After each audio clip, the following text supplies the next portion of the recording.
Quelqu'un m'a écrit cette semaine, tu nous parles souvent des fréquences de Schumann, mais tu nous as jamais dit à quoi ça servait l'analyse des fréquences de Schumann. Et pire encore, tu nous as jamais dit c'est qui ce Schumann-là. Très bon point. Les fréquences de Schumann ont été découvertes en 1952 par un physicien allemand du nom de Wilfried Otto Schumann. Et ce monsieur-là a découvert que dans la ionosphère, c'est la couche avant l'atmosphère, là, ça se situe environ entre 80 et 600 km de distance avec la Terre.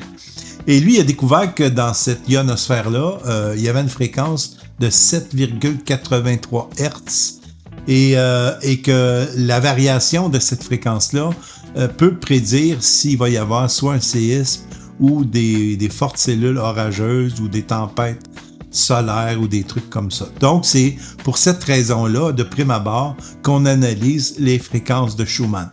Quel est le lien maintenant qu'il y a entre ces analyses-là et l'humain? Hein? C'est ça qui est fort intéressant. C'est que notre cerveau, la zone alpha de notre cerveau, quand on est en mode méditation ou relaxation, émet une fréquence de 7,83 Hz. C'est une drôle de coïncidence pareille, hein? Donc, en gros, on est sur le même poste de radio que la Terre. Et lorsqu'il y a des variations dans la fréquence de Schumann, d'ailleurs, la fréquence de Schumann, on l'appelle le battement de cœur de la Terre. Lorsqu'il y a une variation, hein, c'est un peu comme nous, quand on vit une émotion, notre cœur se met à battre très fort et notre corps réagit dépendamment de l'émotion qu'on vit. Et c'est un peu pour ça que la fréquence de Schumann est analysée. C'est qu'on peut prédire qu'il va se passer quelque chose parce que son cœur bat vite ou très lent ou peu importe.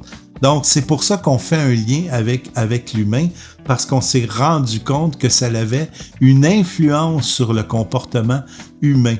Alors, c'est pas prouvé scientifiquement, mais par contre, il y a beaucoup de liens avec les fréquences de Schumann et, si on veut, une réaction globale de la population, parce qu'on est sur le même poste de radio, si on veut, en quelque sorte. Donc, c'est ça la vraie raison. C'est pour ça que on associe les fréquences de Schumann à des comportements humains, parce qu'on se dit que non seulement on est sur la même fréquence, mais qu'on est on a peut-être un lien vital avec la Terre. Donc, c'est ça. Donc, j'espère que ça répond à votre question. J'espère que ça répond à ta question. Sur ce, qui que vous soyez, où que vous soyez, je vous souhaite à tous et à toutes une excellente journée. Bye tout le monde!